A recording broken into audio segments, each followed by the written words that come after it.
Good morning, my fellow yogic travelers. I'm mighty glad to be alive today, and I hope that you are too, as we have another opportunity to live, laugh, love, learn, linger, and live the life we love.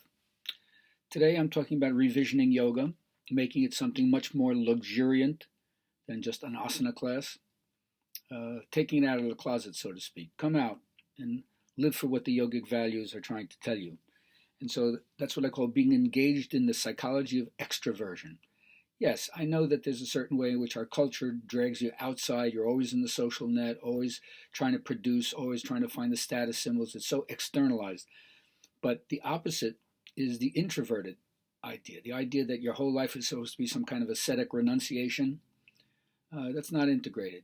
So, yes, self reflection, some kind of introspection, some downtime, some me time. I call it going into the garden of the lover. Absolutely essential for your spiritual practice. But the psychology of extroversion is that, of course, you have to take the fruits of your practice off the mat into the world. So that's being engaged. And when you remember, there's a deep part of us that's only satisfied with that self, that deep essence self. We all long for it. Now, the problem is awareness hurts. When you see what's going on, it's painful. It's the truth of suffering, as the Buddha would say. But you're subject to more suffering in the sleepy state. And all the meditative practices try to get you to look at stuff. Don't flinch. Be willing to face it. Don't judge it. And then let it go. And so it's hard to do because we identify with so much. And that's one of the whole ideas. There's this inhibited sense of creativity we have because we go from inflated sense of self to sense of worthlessness. And to really find your singing voice, if you can't find the external mentor who creates a field of visibility so you see what it looks like when you're done, and who passes on their life experience to you to remind you that you got it, and you have to look at your own life experience as the most authentic way you can share the truth.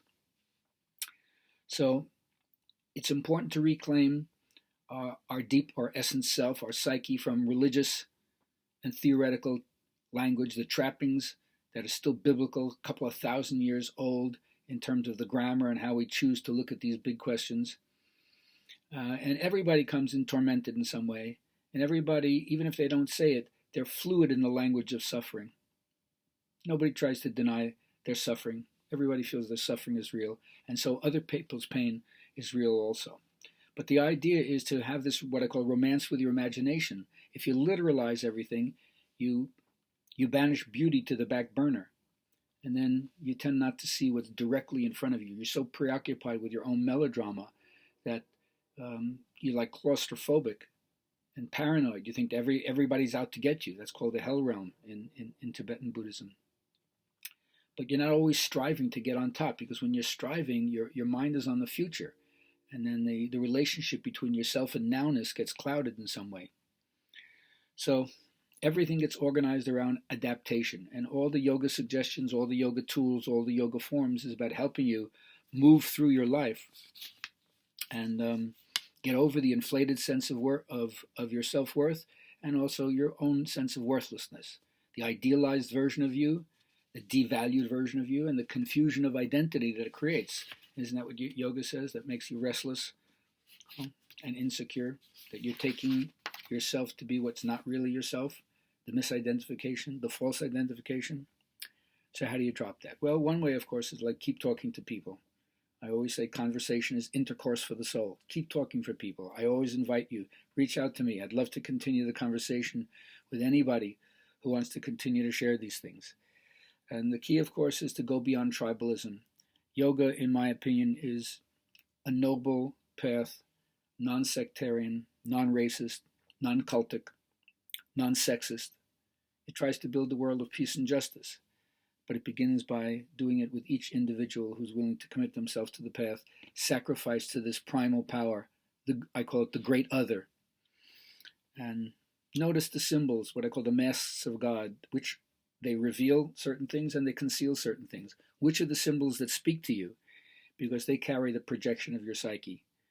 So how do you find out which one works? Which one melts you? Which one really resonates to you? And then ultimately you fuse with them.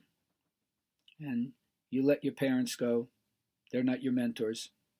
They want to put a roof over your head, but they may not see what your spirituality is all about. But your mentor, the field of visibility, shows you what it's like when you're further along or when you're completely cooked. They're not so interested about how you survive, but they recognize your spiritual sincerity and they punch your ticket. So may we all be involved in the part of ourselves that's royal and includes everybody and blesses everybody. May we all understand the Jnana Yoga part of ourselves, the Magus or the medial woman who has clarity and insight and initiates us into those secret teachings. May we all understand the warrior, the effective actor in our life that uses skill to bring about the vision. And then, of course, most important, may our lover be online, so we bring that sensate experience of eros and connectedness to everything. And then if you do that, you're going to see you've revisioned yoga into an American Dharma.